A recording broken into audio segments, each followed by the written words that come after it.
तो इसके बारे में विस्तार से आपको विवेक सर बता पाएंगे, जिससे आप सभी लोग ओतप्रोत होंगे। तो गाइस, मैं आप सभी सामने विवेक सर को आमंत्रित करती हूँ। प्लीज सर इस साइड खड़ो, इस साइड, उस साइड खड़ो, उस साइड खड़ो। Thank you so much.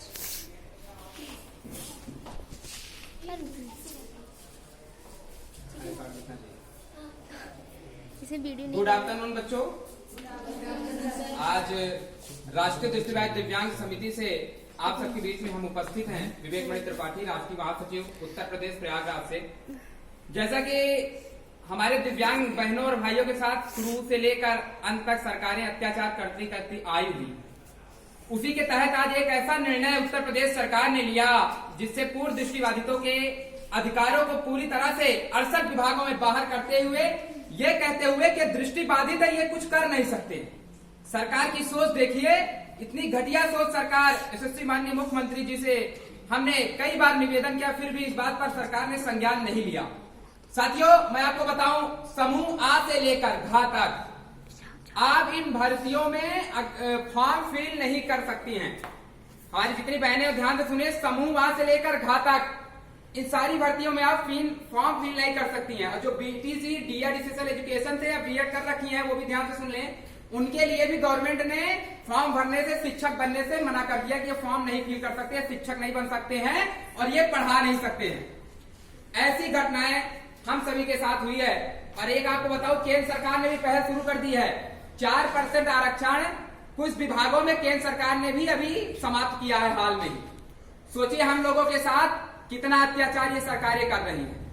आप सबसे अनुरोध और निवेदन करने हम हर लगातार 3 दिन से हमारा जागरूकता अभियान, आर्थिक सहयोग लोगों से अपील कर रहे हैं। हर जगह हम लोग का कार्यक्रम लगातार चल रहा है। उसी के तहत सबसे पहले हम जैन नगर हॉस्टल की आदरणीय किरण मैम और इस प्रबंधक सर को हम बहुत बहुत आभारी हैं कि आज इस मंच पर और यहाँ सभा में हमारे बहनों के बीच में बोलने का मुझे अवसर मिला है, जागरूक करने का।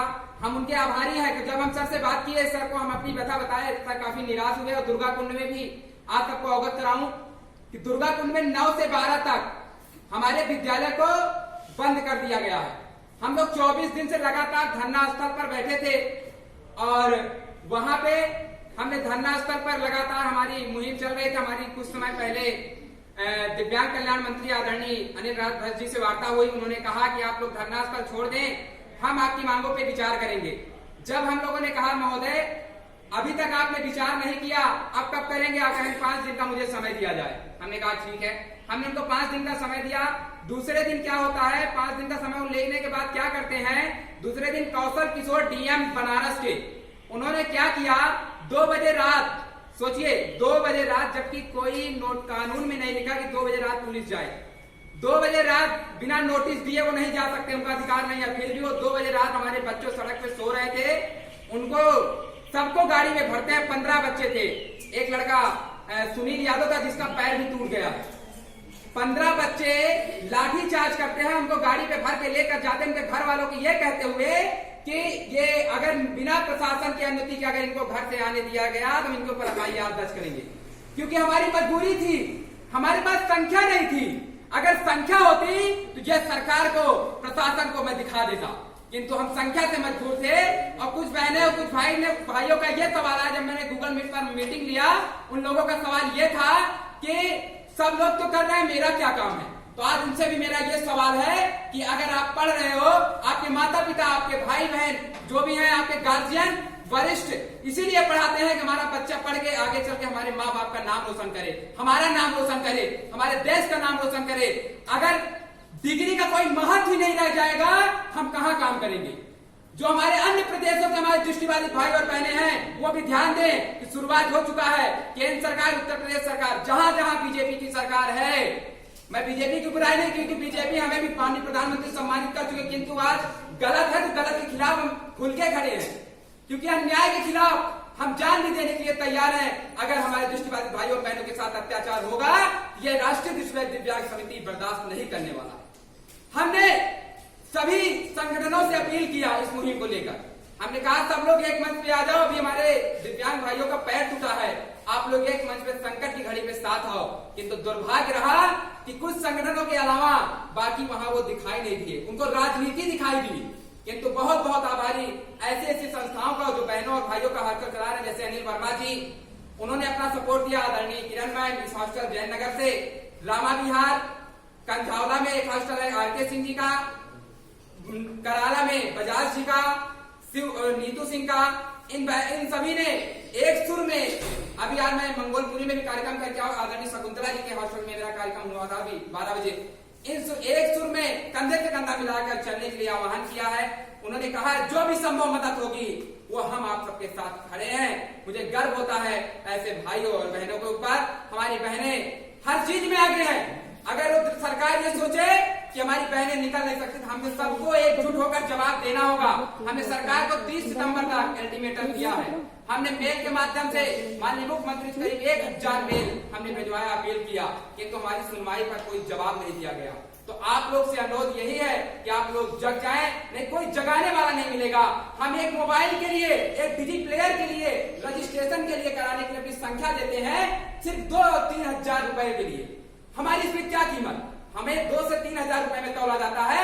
हम अपनी संख्या क्यों आंदोलन में नहीं देते हैं? क्यों अपने अधिकारों के लिए नहीं देते हैं? हमारा अधिकार, अपने अधिकारों के लिए हम लड़ नहीं सकते हैं? हम किसी से कम हैं? आप लोग को जगना होगा। आर्थिक सहयोग के साथ साथ आप लोग अपना तन मन धन से हम लोग के साथ आए, और यही अपेक्षा हम आप लोग से करेंगे, क्योंकि आप लोग जगेंगे कि नहीं जगेंगे? आप लोग अपने अधिकार के लिए आगे आएंगे कि नहीं आएंगे? आप लोग एक सुर में सरकार को जवाब देंगे कि नहीं देंगे? मीडिया के सामने हम 10 बच्चों को चयनित करके ये दिखाना चाहेंगे कि जो सरकार कहती है कि शिक्षक आप नहीं बन सकते हैं, आप शिक्षक बन के बच्चों को पढ़ा नहीं सकते हैं, आपके अंदर काबिलियत है कि नहीं है? सरकार को बताएं आप लोग। सरकार जो कहती है हमारी बहनों के अंदर काबिलियत नहीं है, सरकार को भी बताना चाहता हूं। अमेरिका के जो हमारे गृह मंत्री थे वो भी दृष्टिबाधित थे। हमारी प्रांजल पटेल जो एक दृष्टिबाधित थी, पूरी दृष्टिबाधित वो IAS अधिकारी बनी। तो जो हमारे उत्तर प्रदेश के दिव्यांग के अधिकारी हैं बड़े लेवल पर, जो उत्तर प्रदेश के चीफ, वो भी दृष्टिबाधित हैं, अजीत जी। फिर भी सरकार ये कैसे कह सकती है कि हमारे दृष्टिबाधित ये कर नहीं सकते हैं? सरकार भी कान खोल के सुन ले कि लक्ष्य जैसी खुशबू हमाम में नहीं, हमारे दृष्टिबाधित भाई और बहन जैसे लोग हिंदुस्तान में नहीं। सरकार अगर सोचे, आप लोग से अनुरोध और निवेदन यही है कि आप लोग एक सूत्र में बनकर हमारे संगठन का, हमारे पदाधिकारियों का कंधे से कंधा मिलाकर साथ दें। हम आप सबसे अनुरोध निवेदन यही करें। हम लोग 2-3 दिन से लगातार आप लोग से लगातार हर एक हॉस्टल में पहुंच के बच्चों को जागरूक कर रहे हैं। उन लोगों की सहायता जो भी हो पा रही है, हम लोग आर्थिक सहायता के साथ साथ उनसे सहयोग भी ले रहे हैं। सभी लोग एक सुर में बन जाएं, क्योंकि यह पूरे देश की बात है। आज उत्तर प्रदेश में किया, बिहार में भी मंथन चल रहा है, सूत्रों के माध्यम से खबर मिली है। जब हम आंदोलन के लिए सरकार को आगा के मेरे नंबर को संविधान विभाग में लगा दिया गया कि ये कुछ कर ना पाए, किंतु सरकार से भी हम कम नहीं है। हमने सरकार को कहा है कि सर कटा सकते हैं लेकिन सर झुका सकते नहीं। हम अपने राष्ट्रीय विश्वविद्यालय दिव्यांग समिति भाइयों बहनों को हक दिला बिना आगे बढ़ सकते नहीं। हमारा अधिकार, यही हम लोग का एक लक्ष्य होना चाहिए कि हम एक सूत्र में बनकर अपने समाज के लिए काम आए, अपने देश के लिए काम आए। और इस समाज में अगर IAS हमारी बहनें बन सकती हैं, शिक्षक करती हैं, इन भर्तियों में भी जा सकती हैं, हम सबको मिलकर मीडिया बंधुओं के द्वारा, क्योंकि कुछ मीडिया बिकाऊ है, किंतु मैं बहुत बहुत आभारी हूँ NDTV का, जो हम सबके लिए लगातार आवाज एक बुलंद कर रही है।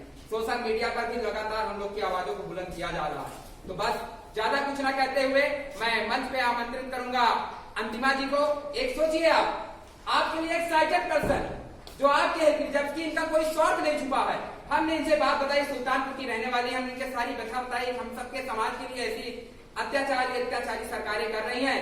इन्होंने कहा भैया मैं एक सुर में आपके साथ हूँ, जो भी मदद होगी हम आपके साथ कंधे से कंधा मिलाकर चलने के लिए तैयार हैं। सोचिए, ये गर्व की बात है, ये बहुत ही गर्व की बात है कि एक एक्साइटेड पर्सन हम सबकी मदद के लिए आगे आए। ये बहुत ही गर्व की बात है। तो मैं आप लोग, अगर ये हमारी बहन आ सकती है तो आप लोग नहीं आ सकती हैं? आप लोग एक सुर में अपनी आवाज को बुलंद नहीं कर सकती हैं? तो आप लोग को आना है कि नहीं आना है? अपनी आवाज को लखनऊ की धरती पर बुलंद करना है कि नहीं करना है? अगर सरकार नहीं सुनती है, हम उच्चतम न्यायालय माननीय अशोक खरे जी के नेतृत्व में हम इसे हाई कोर्ट में फिर रेट फाइल करेंगे। किंतु अभी तो ये लड़ाई है, आगे और लड़ाई है। जब कदम बढ़ाया है तो मंजिल मिल जाएगी, रास्ता मुश्किल है तो घबराना कैसा, हिम्मत से काम लेंगे, हिम्मत से काम लेंगे। इसी आशा विश्वास के साथ विवेक मणि त्रिपाठी, राष्ट्रीय महासचिव उत्तर प्रदेश प्रयागराज, मंच में आदरणीय चंपा जी को उपस्थित करेंगे, आकर 2 शब्द देकर अपनी वाणी को विराम करें। धन्यवाद। मेरा नाम अधूरा है, मैं यूपी सुल्तानपुर से हूँ। मैं आप सबके लिए आई हूँ, आप सबके अधिकार के लिए लड़ने के लिए आई हूँ। आप सब मेरा सहयोग दीजिए, इस संगठन का साथ दीजिए ताकि हम आप सबके अधिकार के लिए लड़ सकें, आप सबका हक दिला सकें। तो आप लोग मेरे साथ लड़ाई लड़ेंगे कि नहीं लड़ेंगे? थैंक यू इसके लिए। अगर किसी का कोई विचार हो तो अपने शब्द रख सकते हैं। गुड आफ्टरनून सभी को, मैं रुचि बात कर रही हूँ और मैं उत्तर प्रदेश जिला मिर्जापुर से हूँ। तो मैं सरकार से यही सवाल करना चाहूंगी कि अगर हमें नौकरी नहीं देनी है, हमें अगर अपने पैर पे खड़े होने का अधिकार नहीं है, हम कुछ नहीं कर सकते, तो हमारे जो भी हमारे हमसे पहले जो हमारे सीनियर है, हमारे लिए इतनी लड़ाई लड़े जिसके लिए आज हम आकर के हमें ये अधिकार मिला पढ़ने का, तो हमें ये अधिकार भी क्यों मिला, इसे भी खत्म कर देते और उन माँ बाप से जा करके पूछे जिनके बच्चे ऐसे हैं और जिनके माँ बाप उनके कितने कष्ट से पढ़ा रहे हैं और किस उम्मीद के साथ पढ़ा रहे हैं। अगर ये सरकार गरीबों और दिव्यांगों की सहायता करती है तो किस काम से और किस नाम पे करती है? सिर्फ वोट की राजनीति करने के लिए, वोट लेने के लिए, या फिर किस चीज के लिए?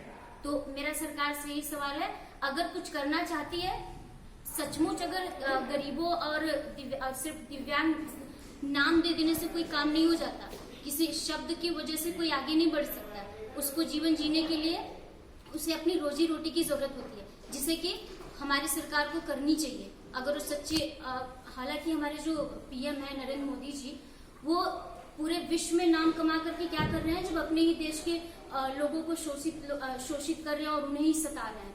धन्यवाद। थैंक यू सो सभी को गुड आफ्टरनून। मैं यूपी से फूलकली जौनपुर जिला की रहने वाली हूँ। हमारे जौनपुर जिला में एक कस्तूरबा गांधी स्कूल था जो ब्लाइंड की स्कूल था, 8 तक था। वो स्कूल को साल भर से बंद कर दिया गया।